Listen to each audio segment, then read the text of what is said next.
اسی لیے انہوں نے اتنی بڑی مقام، اتنا بڑا مرتبہ حاصل کیا.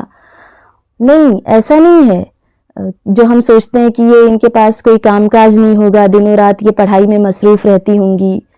دیکھیے، اگر دیکھا جائے ان کی زندگی پہ نظر ڈالی جائے تو ان کے 8 بچے تھے اور 8 میں سے 7 مختلف بیماریوں میں انتقال کر گئے، لیکن اس کے باوجود بھی علم دین کو انہوں نے نہیں چھوڑا، ترک نہیں کیا، یہاں تک کہ اجتہاد کا درجہ حاصل کیا. اور انہوں نے تفسیر قرآن لکھی جو کہ 15 والیوم پر مشتمل ہے، 15 والیوم پر یہ کتاب مشتمل ہے، جسے محزن العرفان اس کتاب کا نام ہے، کہا جاتا ہے. اور اسی طریقے سے ان کی 40 الہاشمیہ نام سے ایک کتاب موجود ہے، اور بھی بہت سارے کلمات ہیں. اصفہان میں ان کی قبر ہے اور باقاعدہ علماء نے ان کے اوپر کتابیں بھی لکھی ہیں ان کی حالات زندگی پر. اور آیت اللہ حسین مظاہری نے ان کی نماز جنازہ پڑھائی تھی، اور ایک دینی مدرسہ بانوے امینی کے نام سے قائم کیا گیا ہے. یعنی ہم دیکھیں کہ گھریلو کام کاج کے ساتھ ساتھ بھی اگر خواتین کے حوالے سے دیکھا جائے، کیونکہ خواتین اکثر علمی میدان میں پیچھے نظر آتی ہیں، اور یہی رہتا ہے کہ بچے ہیں، گھر ہے، اور کیسے علم حاصل کیا جائے، کیسے کیا کیا جائے. تو ہمارے سامنے مثالیں موجود ہیں کہ ہمارے مجتہد کے پاس بھی گھریلو کام کاج ہوتے ہیں. جیسا کہ میں نے جس خاتون کا تذکرہ کیا، ان کو بھی اللہ نے 8 بچے عطا کیے تھے. تو ظاہر ہے ان بچوں کی دیکھ بھال کرنا، ساری چیزیں ان کے ساتھ بھی تھیں، مگر اس کے باوجود بھی انہوں نے علم حاصل کیا. تو اگر انسان چاہے تو جو سوشل میڈیا پہ اپنے ٹائم کو ویسٹ کرتا رہتا ہے، اسی کے بدلے اتنے سارے لیکچرز اویلیبل ہیں، موجود ہیں، تو انسان علم کو حاصل کر سکتا ہے. تو پروردگار عالم کی بارگاہ میں یہی دعا ہے کہ پروردگار عالم ہم سب کو زیادہ سے زیادہ علم دین اور علم دنیا حاصل کرنے کی توفیق عطا فرمائے. اور ساتھ ساتھ میں اولاً اور آخراً بس یہی دعا ہوتی ہے کہ فرزند زہرا یوسف زہرا وارث زہرا کے ظہور میں تعجیل فرمائے، ہمارا شمار، ہمارے مردوں کا شمار ان کے اعوان و انصار میں فرمائے، حضرت حجت کو ہمارے نامہ اعمال سے راضی اور خوشنود فرمائے. ربنا تقبل منا انکا انت السمیع العلیم. اللہم صلی علی محمد وآل محمد وعجل فرجہم.